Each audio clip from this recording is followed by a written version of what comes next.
Hi guys, and welcome to my presentation, Renting versus Owning. Have you ever heard that saying that rent money is dead money? And I'm sure most of you had. I certainly heard it as a kid from my parents. Is rent money really dead money? And I'll pose a concept to you. Rent money is obviously when you go and rent a house. What do you think happens when you get a mortgage for your home? You're actually renting the money. That's what the interest repayment is. So are you either renting a house or you're renting money? And my question is, which one's more expensive? And when I was first learning and educating myself, that was one of the key things that I wanted to know. So what we'll do is we'll dive into the presentation and we'll have a look and we'll work out, is it cheaper to rent a house or is it cheaper to rent money? Okay, here's what you'll learn from the presentation. The old saying that rent money is dead money. When you'll see at the end of this presentation is that actually is not true. How to stay renting and use the extra cash flow to your advantage. So we'll have a look at that. And the advantages of renting, which there are some, especially for military personnel. Is this strategy for you? If you want the 5 steps to financial freedom guide to work for you, then this is definitely for you. It allows you to free up some cash flow to enable that guide to work effectively. And if you want to be able to invest in property, then obviously we need to free up that cash flow to achieve that. Okay, let's have a close look at some of the figures. I don't want to lose you too much in the figures, but essentially the summary at the end will highlight what I'm going through. So I'll jump through this and then we'll get to the end of it. The conditions I've used in both cases are 6.5% interest rate. You borrow the whole lot and you pay interest only. So I'm using that across both the rental example and the homeowner example. And I'm also not including depreciation on the rental. I'm trying to keep it as simple as I can. So let's have a look at the owned home example. We've got a $500,000 loan. We've assumed that there's no deposit involved. So the loan repayments basically are the 6.5% of $500,000, which is $32,700 per annum. So the weekly cost, which is the key number that we need to remember, is $629 a week. So that's what it's costing us. And remember, this is interest only. So it's $629 a week is our cost to rent the money to go live in our own home. Let's have a look at the investment option now. So we've got the exact same conditions at the top of the slide. So the investment, we've got the exact same loan, and hence we've got the exact same repayment to the bank of $32,700. Now obviously a rental's a little bit different. We can get some income in from it. So we've got $400 a week coming in, which over an annual period is $20,800. So the loan left to pay is $11,900 when we take the $20,800 off our $32,000. So we've still got to pay just under $12,000.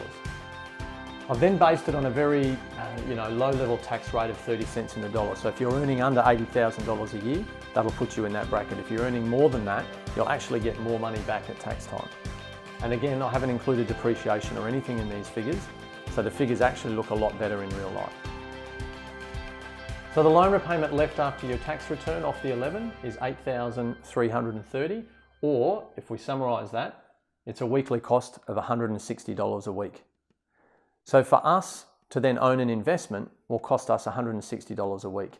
Now, in reality, and we do personal figures for each of our clients, the actual cost is probably closer to a neutral amount of about either positive or minus $5 to $10 a week. So as you can see, without including depreciation, it does push that figure up a bit. But let's use that figure of 160 and let's do a comparison. So the home is going to cost $629 a week to rent the money to own our own home, and the investment is $160 a week to run. Now in the investment option, we still need to have somewhere to live. So the difference between these two is $469 a week. Now if we've got $469 a week left over, why don't we use $400 a week to go rent a home? So for example, we've got our $500,000 home that we were going to live in, and instead of living in that, we rent that out for $400 a week, which then only costs us $160. And then we go rent the house, exactly the same house next door, for $400 a week. So that will leave us with $69 left over. So we've got $69 here left for lifestyle. So it's actually essentially $70 a week better off in that case. Now, if we include depreciation and everything into the investment side of things, then it actually ends up down at about zero, and you end up about $200 a week better off by renting and investing than you do by living in your own home. Now, $200 a week, it's a lot, but it doesn't sound like a lot. But when you annualize that out to $10,000 a year, that sounds like a lot of money. As I've said here, we didn't include the tax depreciations and so on, but I've just summarized what that would actually look like. And then in summary there, yeah, it's about $200 a week, so it's $10,000 a year. That's a significant amount of money that you could go and then spend on either lifestyle, whether it be holidays with family, whatever's important to you. So I'm going to run through quickly some of the advantages of renting. A lot of people, there are disadvantages to renting. I know some people really don't like the idea of being in a rental home or a DHA home, but here's some of the advantages that may get missed. So the $400 a week can be used to rent. So you can use the extra $69 for lifestyle.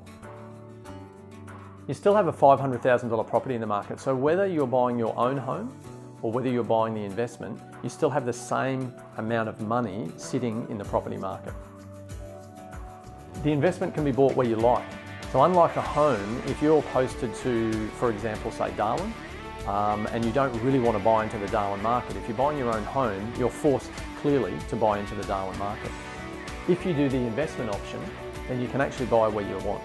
So you may then choose to buy anywhere else in Australia at your choice. You can actually rent a nicer home than you can afford to buy when you go to the bank and borrow money to buy your own home.